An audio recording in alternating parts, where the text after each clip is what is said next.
मौत ने नहीं बलदना, मौत ने भी नहीं दिखना पई थोड़े काम जे रवा आनी बलदनी खिलाफ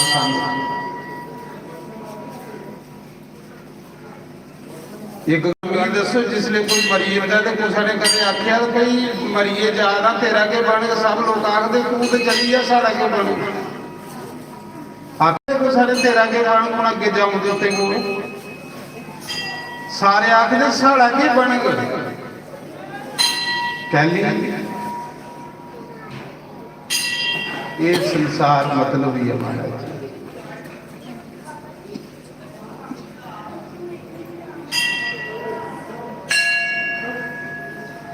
गुरु महाराज ने आख्या बेटी मी तो ज्यादा रब दे घर पर तू इत्थे बही राम राम आख्या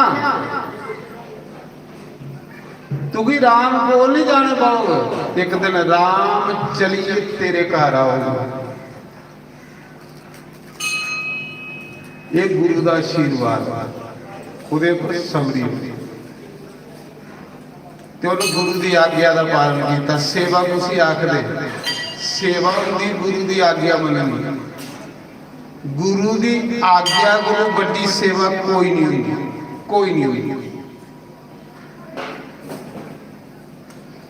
अपनी मन मत करने तो 1000 साल सेवा करते रहो कख नहीं लभना, कुछ नहीं लभना। गुरु की मत करने तो एक दिन च रब पाई सकते, एक दिन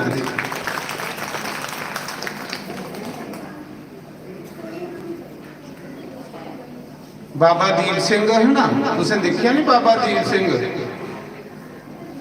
साढ़े सिख धर्म अंबरसर जाओ बाबे दीप सिंह दे फोटो लगे बाबा दीप सिंह है तो उन्हें भी कुछ संगत ने सुनिया भी गुरु गोबिंद सिंह परमात्मा है, इं सुनी लिया कुछ गुरु तुम्हारी तो सोचने लगा जी परमात्मा आएगा बंदा बनीए धरती पर तो मेरी की लोड़ है अगे पिछे भड़की भी परमात्मा के चरने लगना तो उसी आखा मारे भी कोई सेवा दियो जी वो रब है तो फिर कहनी अगे पिछे भड़कना मैं अपनी मत्ता करने की चला मैं रब की मत करने चला। तो बाबा दीप सिंह सीधा गुरु गोबिंद सिंह को गया पैरिया खिलाया आख लगा गुरु जी मैं के सेवा करा। तो गुरु ने सोचा बथेरे आते ने इतने मेरे को रोज 1000 मत्थे टेकते ना पुछते सारे आने पर करते कख नहीं, जिन्ना चर गुरु देखा इन्ना चर मारिया हाथ उधर उधर जिले गुरु पर तो भले ही लोग बैठे चाह पीती मुंह पर हाथ मारिया तो निकल गया। इसी मारा धोखा एक धोखा बस इन्हें धोखे साड़ा अंदर मैला करी ले ये बड़ा बड़ा अपने आप करने अस धोखे कर रहे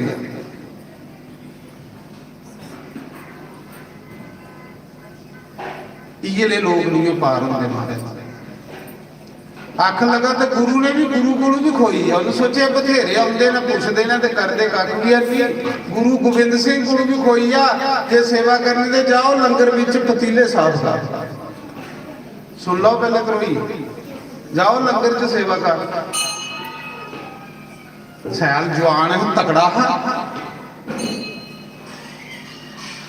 तो क्या आखन लगा मिगी रब का हुक्म हूँ भी रब की मननी सीधा लंगर च गया लिया गुस्सा ले स्वाह लगा पतीले काले स्याह थे लगा पतीले साफ करना जेड़े काले भांडे है काले सगले काले पतीले गुरु घर के चिट्टे करी ओड़े जियां जियां पतीले उमरा मैल द्वारा तो गुरु वो अंदर मैल द्वारा मैल ते गुरु की आग्ञा द्वार दी है गुरु की आग्ञा बंदे दे ढिड्डा च मैल कटी उड़ती है महाराज। लगा पतीले साफ करना लगा पतीले साफ करना तगड़ा है शायद बाबा दीप सिंह महाराज जी उन्हें लंगर का होलिया बदली उड़िया जगमा दा लंगर च सेवा की ना, उन्हें लंगर की स्थिति के बदली ओड़ी, लंगर के भांडे ने चमकाई ओड़े उन्हें।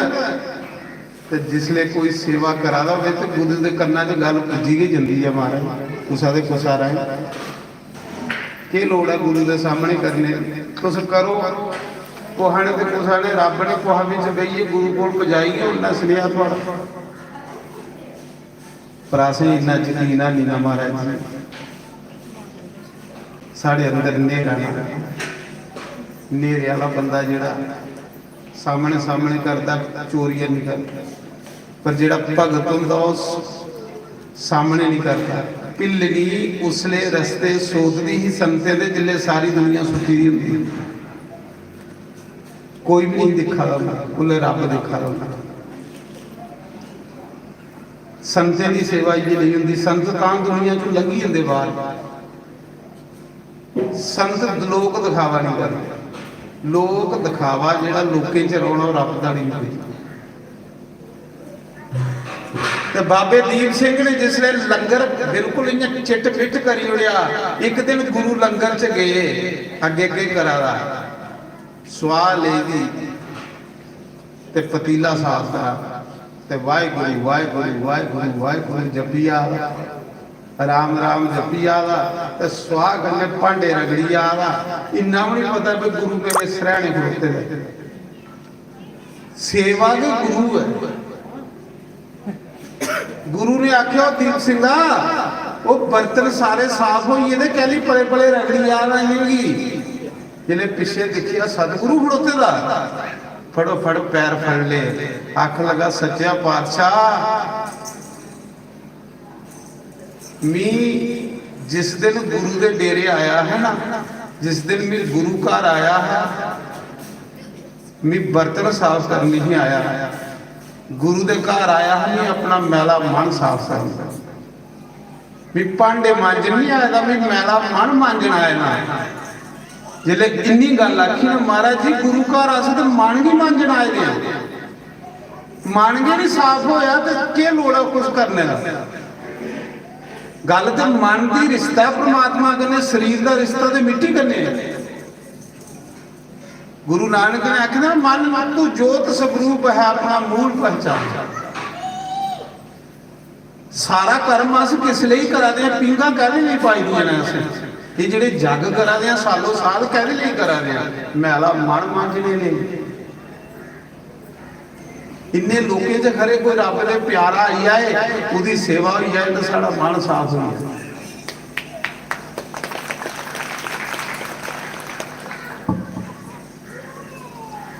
ते ओ दीप सिंह तू की कियां पता है कि तेरा मन मैला है? गुरु ने पूछया तू की कियां पता कि तेरा मन मैला है? आख लगा सतगुरु जिसले लोटा साफ करना होना ना तो फिर मैं ये विच मूँह दिखना होना, लोटे विच मिगी अपना आप लभदा है। जिस दिन इस लोटे च मिगी सतगुरु लभग उस दिन समझे कि मन साफ हो गया। समझी नहीं तुसें गल? हाली समझ आई? बगैर समझ आए ताड़ी मारी है तुसें, मिगी पता है अजे नहीं समझ आई। मतलब ਇਹਦਾ पता ਕੀ है? मतलब ਇਹਦਾ है कि जिस सेवा च तुस लगे हुए हो, जिस कर्म च तुस लगे हुए हो, उस कर्म च तुसे गुरु लभा दा होवे फिर मन लगता है, इन्हें ताड़ी मन नहीं लगता। गुरु ने आख्या भांडे मांज, उसी भांडे मांजने च गुरु लभदा। मेरे गुरु का हुक्म मी रब दा हुक्म मनना, मना करने की भांडे मांजा ते मी की लोड़ है भाई बाकी काम करिए। मिगी रब ने आख्या क्योंकि गुरु की रब मनी। ते गुरु पुछदा दीप सिंह मैं आखा ना, मैं आखा ना कि तेरा लख्या जा तू पास, तू पास उस मंगी दा अज आए तो 40 दिन होया गुरु के डेरे, पर कुछ 40 साल के पहले उत्थे गुरु जी तुसे सानू थापी नहीं दी, ये सारे बड़ी मगर आया, तुसे इसी थापी दई उड़ी, इसी पास करी उड़िया।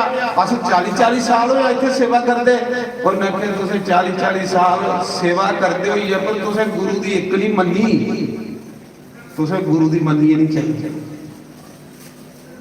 तुस अपनी मन मत करने चलते। ये जिन्नारा चलिया गुरु दी मत करने चलिया तां पास होया। पास उन्होंने ना जेड़ा गुरु की मत करने चल गए, जेड़ा अपनी मत करने चल गए 40 साल तो बड़े होंगे ना, कदे 40,000 साल भी चलता रहो कदे पास नहीं हो सकता। महात्मा बुद्ध है ना, महात्मा बुद्ध करने चाचा सखा चलता है आनंद सिंह, 40 साल महात्मा बुद्ध करने रहा, ते लोकें आखना महात्मा दा चाचा, जिन्नी पूजा महात्मा दी होनी इन्नी पूजा चाचे दी भी होनी, ते चाचे ने वाह पैर अगे करी उन्हें लोगों को मत्थे टकांदे रहो, पल्ले कख भी है। जिसले गुरु ने सत्संग करना महात्मा बुद्ध ने, ते चाचे ने लोगों के घर काले पीया दा 40 साल के बाद महात्मा बुद्ध ने आख्या चाचा के सिखिया साढ़े काड़े के पीते नहीं, फिर रोया पछताया, आखा 40 साल व्यर्थ हुआ, तुम व्यर्थ हुआ, एक 40 सेकंड थोड़े लिए कीमती, एक सेकंड थोड़े लिए कीमती। मैं उस समय सुना रहा कि बाबे दीप सिंह की गुरु गोबिंद सिंह ने गल आखी, और आख्या तेरा मन साफ हो या कुछ मंग, आखे तो तू गुरु गद्दी दे ना, आख लगा महाराज जी मैं गुरु गद्दी दे काबल है भी, तो थोड़े चरने की मिट्टी के बराबर भी है। बस जिले अपने च बंदे की अवगुण लभण, अपने च बंदे की कमियां लभण, वो बंदा रब दे लागे पुजी चुके होंगे। चेता रखना जिन्ना चिर असें दूए च कमियां लभा दियां ना, इन्ना चिर साढ़े अंदर नेरा है, सच नहीं आखना। ते उन्हें आख्या फिर मंग तू इस गुरु घर का प्रधान बनाई ओड़ा, आख लगा गुरु जी मिगी कुछ भी नहीं बनना आएगा, मैं सिर्फ ये मंगना थोड़े कोलों कि तुस बार बार मेरी आज्ञा करते रहो, तो मैं थोड़ी गल मनता रहा तो सेवा करता रहा। देखो दीप सिंह आखा मिगी कुछ नहीं चाहिए, मिगी जिन्ना काम है मिगी दसा करो, जिसी सतगुरु काम दसे वो बंदा करने वाला होना, जिसी सतगुरु आप बुलावे वो बंदा भाग्य वाला होंदा। समझे जिसी सतगुरु ने कम के दसना बंद करी उड़ेगा, जिसी सतगुरु ने आवाज के मारना बंद करी उड़ी है, जिसी सतगुरु ने बुलाना तो बंद करी उड़ेगा, उन्हें सिर पिटिए रोना चाहिए कि मेरे पल्ले कख नहीं, मैं तो गुरु की नजरे च नहीं है, मैं रब की नजरे च कहूँगा। ये चेता रखना, जिस दिन तुम गुरु आवाज मारेगा, गुरु कम दसग, उस दिन समझ लाओ कि वाकया मेरे पे कृपा है। जिस दिन गुरु ने बुलाना बंद करी लिया, समझ लेना मेरे पल्ले कख नहीं। तो बाबा दीप सिंह ने क्या मंगिया, बाबे दीप सिंह ने मंगिया सतगुरु मिगी देना ते ए दे कि जिसले मेरा अंतिम श्वास निकले ते तेरे चरने दे विच निकले, अंतिम श्वास तेरे चरने च निकले। गुरु गोबिंद सिंह ने आख्या जा दीप सिंहा जिसले तेरा अंतिम समा हो तो गुरु घर दे विच तेरी मौत हो। ते बाबा दीप सिंह महाराज जी कुथे तरनतार ते कुथे अमृतसर, बाबे दीप सिंह दी तरनतार मुंडी कटोई ही लड़ते लड़ते मुगले करने, पर 12-13 किलोमीटर लड़ता रहा सिर, क्योंकि उसी गुरु ने वरदान दिते रहा कि अंतिम श्वास तेरा गुरु चरने च निकले। बगैर मुंडी दे गए घोड़े पर बहिए अमृतसर पुजा ते गुरु दे चरने चाली टिका। पिलनी भगवान की आखा दी प्रभु तुसें मेरी मां आख्या ना, तुस भगवान सब मिगी सोने वाली आखदे ने, सब मिगी नीच आखदे ने, सब मिगी अदम आखदे ने, तुसें मिगी भगवान आख्या, तुसें मिगी मां आख्या, तुस भगवान। भगवान जेड़ा हुंदा ना महाराज जी, निक्के कोलू निक्के बंदे दी इज्जत दिंदा, सच नहीं आख्या। तां भी गाना होना ना, मेरा सतगुरु यार गरीबां दा, की लैना बड़िया बन के, मेरा सतगुरु यार गरीबां दा। आखदे उस समय जियां भिलनी दे घर रब आया, भगवान आया, ते अखियां दे विचों फिर नहरां बगना शुरू हुई। आखदे भिलनी दे घर कोई बर्तन नहीं कि जेदे विच बेचारी पैर धोंदी भगवान दे। सुनी लो पहले, मैं गा दा।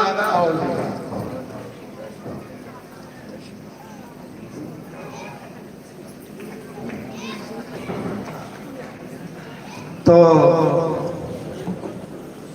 अज ते साढ़े इस विष्णु जग और संत सम्मेलन दे विच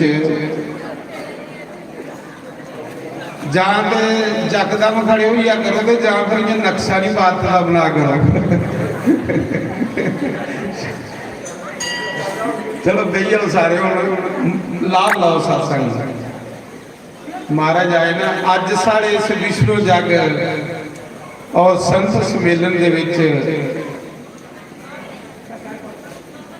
आज 6वां दिन, 7वें दिन च साढ़े परम पूजनीय श्री शास्त्री जी महाराज पल्ली वाले, जिंदा तुसें इंतजार आइए ना, तुसें पूरा सत्संग का नज़ारा लेना, लाभ लेना, मजा लेना।